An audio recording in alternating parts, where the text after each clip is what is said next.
ለምን ትዋሻለህ? አላወራም ከሱ ጋር። ለዚያ አቋርጥ። ስማ ምንድነው የሚጎዳ?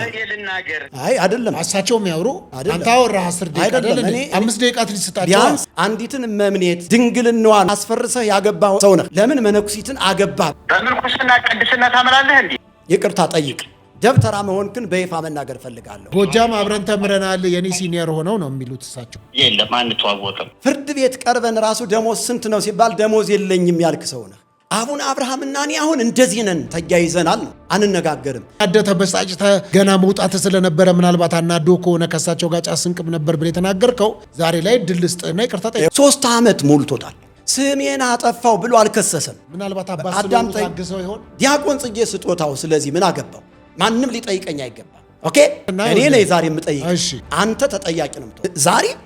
ዛሬ አለቅህም በምንም ችግር ለምን ያለው የት ሄዱ? በነገርህ ላይ ጽጌ የወንጌል አርበኛ ሳይሆን የሚዲያ አርበኛ ነው። አንድ እግሩን ኦርቶዶክስ ውስጥ አድርጎ አንድ እግሩን ፕሮቴስታንት ውስጥ አድርጎ በሁለት ማሊያ እጌ ተጫወተ ገንዘብ የሚሰበስብ ነጋዴ ነው። ዝም ብዬ አይደለም ማውራው። ስንት ሰው ስረዳ፣ ስንት ከኔ በታይ ስንት ሰራተኛ የነበረ ሰው። ያንን ሁሉ ነገር ጥዬ እዚህ ጋር ወንጌልን ሳገለግል ጴንጤው ከኔ ጎን ነው መቆም ያለበት። ጽጌና እኔ ወደ ኦርቶዶክስ እንመለስ ብንል ቤተክርስቲያኒቱ የምትመርጠው ጽጌን ሳይሆን እኔን ነው። እኔ እኮ የቤተክርስቲያኒቱ አይናማ መርጌታ ነኝ። ይህ ሁሉ መርጌታ በእኔ ስር ነው የሚተዳደሩ። ጠንቅቅ የሚባሉትን ዜማዎች በደንብ አድርጌ የተማርኩኝ ነኝ። ጠንቅቆቹ ኮንዝ ከበድ ያሉት? አዎ በጣም አቋጫለ። እነሱን አንድ እስቲ ነው መፍትው እንከ አህዊየ ንግበር በዓለነ በኩለሄ በታሕተ ሰማይ። ምንድነው?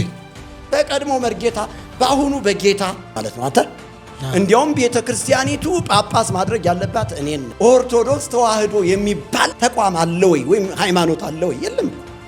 በርህንም እንደ መዝጋት የሚቆጠረው ማለት ነው። ስለዚህ ጤነኛ ህይወት እንድትመራ ረድቶሃል። ይህ እርቅ የሚገባው ሰው አይደል።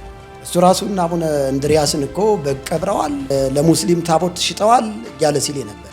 ገንዘብ የሰጠኝ ሰው የለም። ግን መካሪ ጴንጤ ብዛቱ